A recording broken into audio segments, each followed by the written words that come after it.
అరవింద్ కేజ్రీవాల్ను ఎన్నికలయ్యేదాకా జైల్లోనే పెట్టాలని మోడీ ప్రభుత్వం ఒక ప్రయత్నం చేసింది. కానీ సుప్రీంకోర్టు ఇంటర్వ్యూన్ అయి ఆయనకు 21 రోజుల బెయిల్ ఇచ్చింది. ఈ 21 రోజుల్లో ప్రతి గంట ప్రతి నిమిషం కేజ్రీవాల్ సమర్థవంతంగా వాడుకునే వాతావరణం కనబడుతుంది. ఎంటర్ అవడమే బీజేపీ పైన మోడీ పైన ఒక మిసైల్ ప్రయోగించాడు. ఆ మిసైల్ ఏంటంటే మోడీ మళ్ళీ గెలిస్తే 2 నెలల్లో యోగి ఆదిత్యనాథ్ పదవి కోల్పోతాడు అని. అలా బీజేపీలోని ఒక డౌట్ను, ఒక అనుమానాన్ని, ఒక ముసలాన్ని సృష్టించేటువంటి ప్రయత్నం కేజ్రీవాల్ చేశారు. అక్కడితో ఆగకుండా మోడీ మళ్ళీ గెలిస్తే స్టాలిన్ అరెస్ట్ అవుతాడు, విజయన్ అరెస్ట్ అవుతాడు, మమతా బెనర్జీ అరెస్ట్ అవుతుంది, ఉద్ధవ్ ఠాక్రే అరెస్ట్ అవుతాడు, ప్రతిపక్ష నేతలందరూ తనలాగే అరెస్ట్ అవుతారు అని ఒక బలమైన నెరేటివ్ బిల్డ్ చేస్తున్నాడు.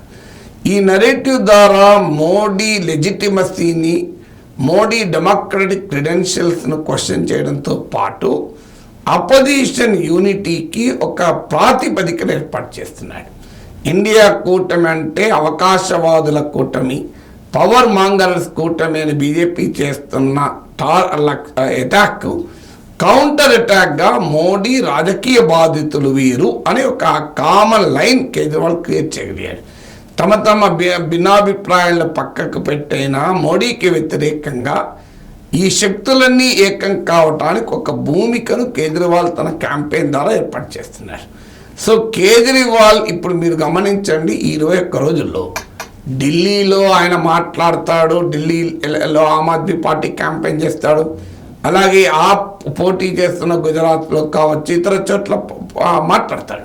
సౌత్ ఇండియాకు రాకపోవచ్చు, సౌత్లో పోటీ చేయడం లేదు కనుక. కానీ లేదు, ఇతర మిత్రపక్షాలు ఇండియా కూటమి పక్షాలకు అనుకూలంగా కొన్ని చోట్ల బహిరంగ సభల్లో సౌత్తో పాటు ఇతర చోట్ల మాట్లాడచ్చు. కానీ ఈ ఆధునిక మీడియా అండ్ సోషల్ మీడియా ఏజ్లో కేజ్రీవాల్ ఎక్కడ మాట్లాడినా అది మోడీకి ఒక కౌంటర్ నెరేటివ్ అవుతుంది. ఇప్పటికే రాహుల్ గాంధీ కాంగ్రెస్ పార్టీ సక్సెస్ఫుల్గా ఒక కౌంటర్ నెరేటివ్ను సోషల్ జస్టిస్ చుట్టూ, కాస్ట్ సెన్సస్ చుట్టూ, రిజర్వేషన్ చుట్టూ, ఎకనామిక్ ఇన్ఈక్వాలిటీ చుట్టూ నిర్మించగలిగారు. ఇవాళ కాంగ్రెస్ మేనిఫెస్టోకు కాంగ్రెస్ పార్టీ ఇస్తున్న ప్రచారం కన్నా మోడీని ఎక్కువ ప్రచారం చేస్తున్నాడు. సో సంపద అసమానతల పైన కాంగ్రెస్ మేనిఫెస్టోలో చెప్పింది ఏమున్నదో, ఎంతమంది చదవడం లేదో తెలియదు. కానీ మోడీ మామూలుగా ప్రచారం చేయలేదు కాంగ్రెస్ మేనిఫెస్టోను. సో అందువల్ల రాహుల్ గాంధీ ఇవాళ పవర్ఫుల్ కౌంటర్ నెరేటివ్ ఇవ్వగలుగుతున్నాడు. అంబానీ, అదానీ కూడా ఆఖరికి మోడీ రైజ్ చేయాల్సి వచ్చింది. దానికి కాంగ్రెస్ పార్టీ స్ట్రాంగ్ కౌంటర్ ఇచ్చింది. మరి వాళ్ళకు ఈడీని ఎందుకు పంపలే, అంబానీ ఇంటికి, అదానీ ఇంటికి అని మొదలుపెట్టారు. రాహుల్ గాంధీ అయితే టెంపోలో కొద్ది నల్లధనం వస్తుందంటే స్వీయ అనుభవంతో చెప్తున్నావా అని మరి వారిని ఎందుకు చర్య తీసుకోండి కౌంటర్ అటాక్ మొదలుపెట్టారు. సో రాహుల్ గాంధీ కౌంటర్ నరేటివ్కు ట్రాక్షన్ కనబడుతుంది. మీరు ఎక్కడైనా చూడండి, అది ఎంత మేరకు ఓట్లుగా టర్న్ అవుతాయి, సీట్లుగా టర్న్ అవుతాయి అనేది నేను చెప్పలేను. కానీ బట్ డెఫినెట్గా క్యాంపెయిన్ ట్రైడ్లో మాత్రం Rahul Gandhi counter narrative, anti Modi counter నరేటివ్కు కొంత బేస్, కొంత భూమిక మాత్రం ఏర్పడిందని చెప్పాలి. ఇప్పటి వరకు రాహుల్ గాంధీ ఒక్కడే దేశవ్యాప్తంగా కౌంటర్ మోడీ నరేటివ్ బిల్డ్ చేశాడు. మిగతా వాళ్ళు ఎవరు చేసినా అది ఆయా రాష్ట్రాలకు పరిమితం. ఇప్పుడు కేజ్రీవాల్ జైలు నుంచి బయటికి రావడంతో రెండో వ్యక్తి మొదలయ్యాడు anti Modi counter narrative build చేస్తానికి. అందులో రాహుల్ గాంధీకి లేనిది కేజ్రీవాల్కు ఉన్నది కూడా గమనించారు.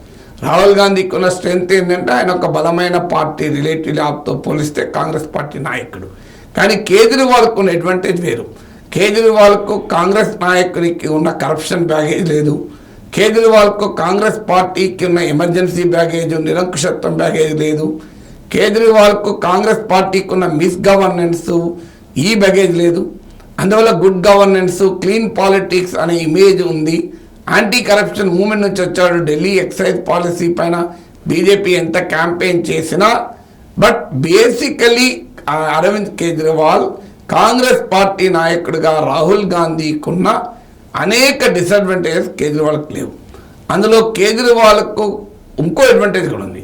రాహుల్ గాంధీ ఏమో మోడీపై డైరెక్ట్గా ఎదుర్కోక అమేథీ వదిలి వాయనాడుకి వెళ్ళాడు. కేజ్రీవాల్ ఏమో వారణాసికి వెళ్ళి మోడీతో కొట్లాడాడు. ఓడొచ్చు, గెలవచ్చు. అలాగే రాహుల్ గాంధీ కాంగ్రెస్ పార్టీ ఏమో మోడీ బీజేపీతో ప్రత్యక్ష పోటీలో ఓడిపోతూ వచ్చింది. Most of the seats BJP versus Congress ఉన్న చోటల్లో 2019లో అత్యధిక సీట్లలో బీజేపీయే గెలిచింది. అందువల్ల కాంగ్రెస్ కాదు, ప్రాంతీయ నేతలే మోడీని ఓడించగలిగారు.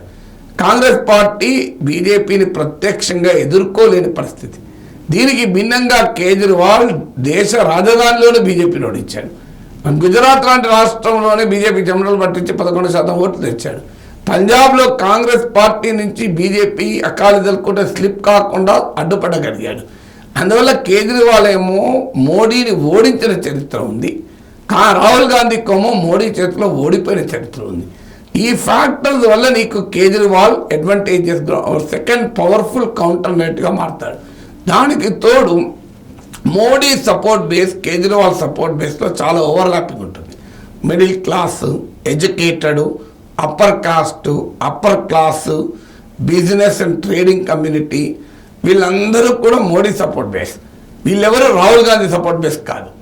Rahul Gandhi Congress support base marginalise sections, అందుకే కాంగ్రెస్ పార్టీ అట్నల్కి వస్తుంది.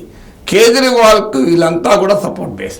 ఈవెన్ హిందుత్వ సపోర్టర్స్ కూడా కేజ్రీవాల్ సపోర్ట్ బేస్. ఎందుకంటే కేజ్రీవాల్ ఎక్కడ స్ట్రైడెంట్ యాంటీ హిందుత్వ పొజిషన్ తీసుకోలేదు, ఒక రకంగా ప్రో హిందుత్వ పొజిషన్ తీసుకున్నాడు. సో అందువల్ల కేజ్రీవాల్ అదనంగా రాహుల్ గాంధీతో పాటు ఇవాళ యాంటీ మోడీ క్యాంపెయిన్కు ఒక ఫోకల్ పాయింట్గా కాబోతున్నాడు. మీరు చూడండి, నెక్స్ట్ ఈ 21 డేస్లో కేజ్రీవాల్ రాహుల్ గాంధీ ఎంత పవర్ఫుల్గా యాంటీ మోడీ నెరేటివ్ ప్రజెంట్ చేస్తాడో తెలియదు, కానీ Kejriwal will be much more powerful. Kejriwal ఈ 21 డేస్ పాటు మోడీకి కౌంటర్ పాయింట్గా దేశ పొలిటికల్ డిస్కోర్స్, ఎలక్ట్రల్ డిస్కోర్స్లో ఉండబోతున్నాడు.